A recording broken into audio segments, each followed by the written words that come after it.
Hello guys, this is my Gtnh finale video. As you can see, I gated. In this video, I'm gonna be talking about my journey and some misconceptions about the pack. First of all, I want to apologize for my English. English is my third language, so my accent is a little bit too heavy and I might make some mistakes while speaking, so forgive me for that. Second thing, if you don't care about the base and how it looks and what it takes to actually to have a gate, you can skip to this timestamp where I'm gonna be talking about the misconceptions. And yeah, let's start. Okay, so for the base tour, it's gonna be quick. I won't take too much time. So here I have my trophy room. I have not every single trophy, but most of them. Here I have Botania, here I have Thaumcraft, here I have Blood Magic, here I have, what is it called? Witchery, and here I have the summoning or the meteors. We go, here we have the Sasses and the Slan. This is the Gorge, of course. This is the ore processing subnet, or the ore storage subnet. This is Magmatter. It's a really bad setup, but worked for me. This is QGP, and this is, here I have some random stuff like antimatter, water line, and some other random processes. Okay, let's go here. I have my QFTs. Then I have my Tier 4 Nanoforge, the computer. This building is for also random stuff like electrolysis for chlorine and the cyclotrons for that stupid recipe. Let me show you. Actually, I had to set them up just for this. So everything here has a KFT recipe except this, and you need it for Stargate, but it's not that bad. I'm sorry for the noise for the cars, but whatever. Here I am burning Knack 6, so I have 12 here, another 12 here, another 12 here, another 12, another 12, and that's barely enough to keep up with my 4 Sasses, but it works. Those are my LNRs, and those are my refineries.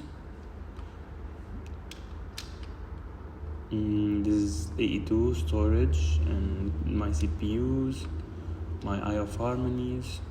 This is the Universium one, 989 with 43 AAs. Those are some dedicated assembly lines. Those are my space elevators. So I have 6 SEs for space assembling. I have 1 for pumping and 1 for mining. Although the mining I didn't use for much after I got my Eye of Harmonies. Also, this, of course, the workshop. 2 XV coals and 2 MV coals, and yeah, and a bunch of multis for auto crafting. This for Dragon Blood, more laser engravers, the beamline, which is actually really OP, and this thing, the compact MK5's tower, which is the easily the biggest bottleneck in any craft, but whatever. And yeah, I think that's it for the most part. And now for the part that all of you have been waiting for. Let's talk about some misconceptions in Gtnh. Although I would say it definitely differs from one person to another. I think that after I played this pack and experienced it to the fullest, I think I have a pretty good idea how the pack works and how you should go about it to get to the stage. So don't take anything seriously. I'm just here to motivate some people, and if you don't find it motivating, it's okay. So the first piece of advice I would give is play the pack for yourself and judge it by your own standards. Don't let other people judge it for you, and don't fall for the clickbait on YouTube that the pack takes 10,000 hours. Definitely doesn't, and it's much easier than you think. The Gtech community is such a good one, and they are very helpful. I made lots of new friends while playing this pack. If you don't have the time to play it, or you feel like your life is a little bit too hectic, it's okay. You can play for 30 minutes and log off. Eventually, you'll fall in love with the game with time. As for the playtime, don't worry about it. The goal is to play until it stops being fun. I never checked my playtime until I was like end of UNV and AFKing for Universium. It was never a thing I even bothered to look at. As long as I'm enjoying the pack, that's what mattered the most to me. The pack took me 1.5 or 2 years to complete. Doesn't mean that it takes 2 years to actually complete the pack. It's just that I took so many long breaks in between. To put it into perspective, there's a guy on YouTube called Average Gtech Player, and don't be deceived by his name. He is not average at all. But my point is that he streams every day, from day 0 to gate, and 90% of his live streams are 1 hour long. He streams every day and eventually gates in 3 months.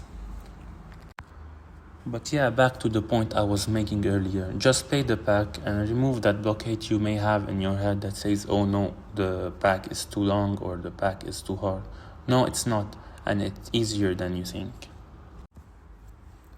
I know people that have never played modded Minecraft and they play Gtnh for the first time and get gate.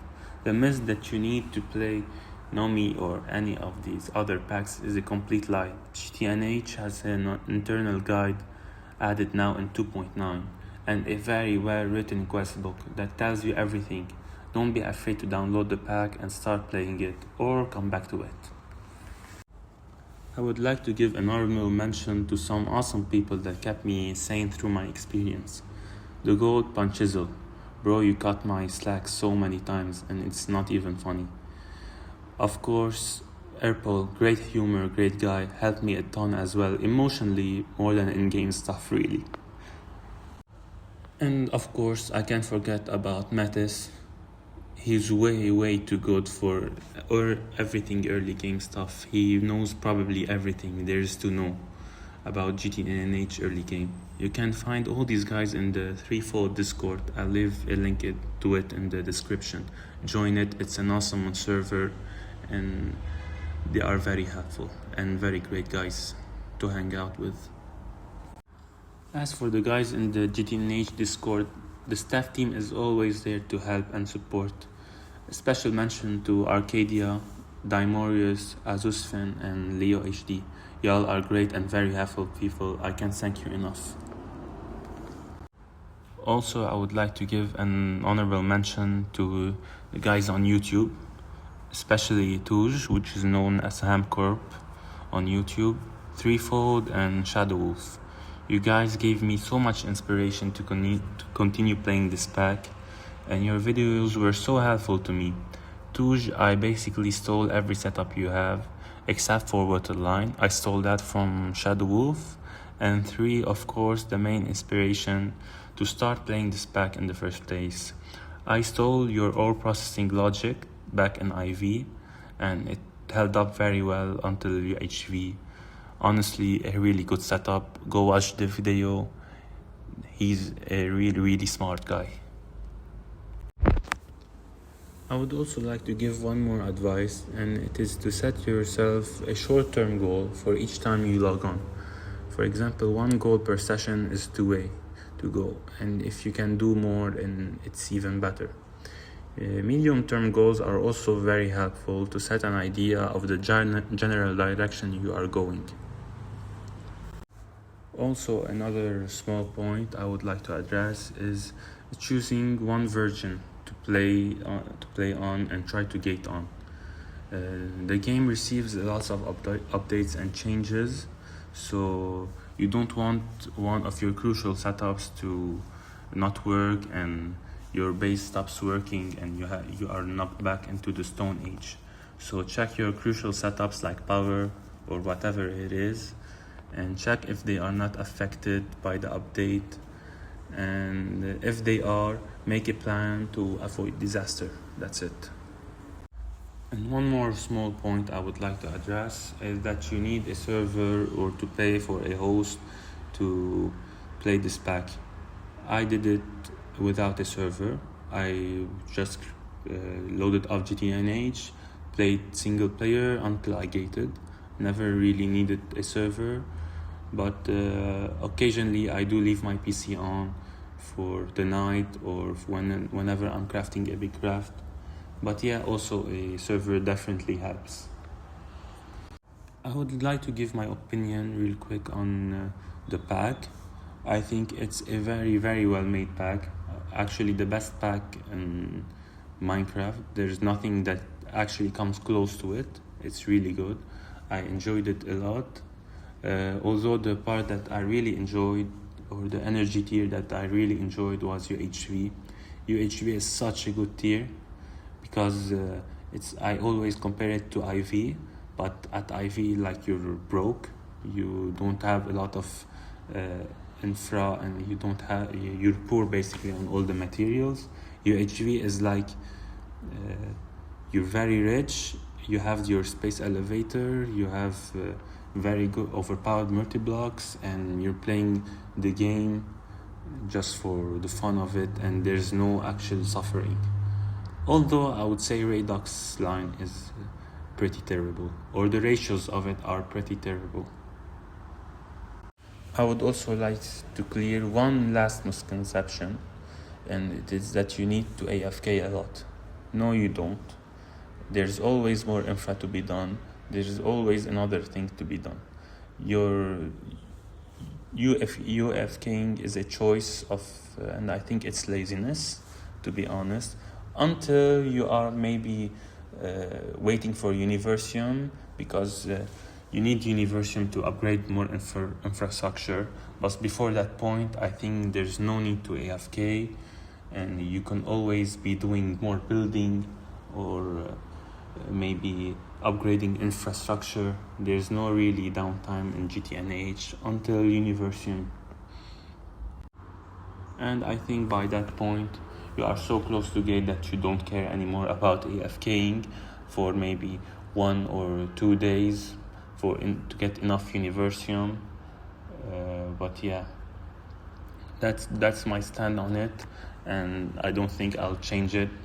There's no really AFK time, and there's a ton of things to do while you're waiting for a craft or something. And yeah, on a final note, I would encourage everyone to download the pack and play it, enjoy it. It's a really, really well-made pack. Like I said, don't be scared of the playtime or of whatever video you've seen that it takes 10,000 hours or whatever. It's really a myth, and it's just clickbait, to be honest. So don't fall for the clickbait. Play it, enjoy it, and yeah, I'm out. See you guys.